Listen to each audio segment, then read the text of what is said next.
Xin chào anh em. Hôm nay giới thiệu với anh em chiếc Zippo hàng mới 100% full box.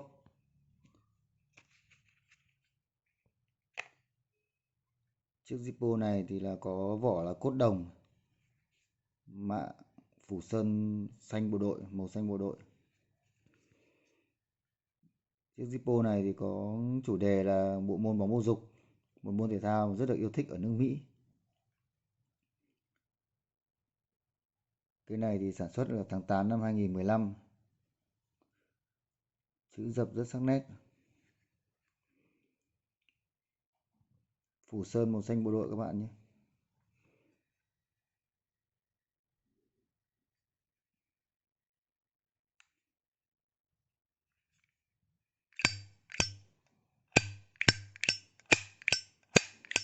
Hàng mới tiếng rất là thanh.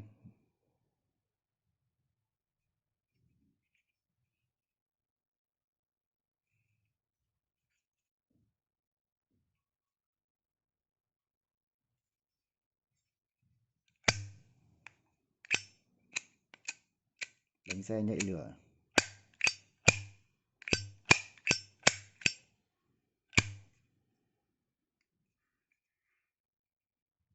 Cảm ơn anh em đã xem video.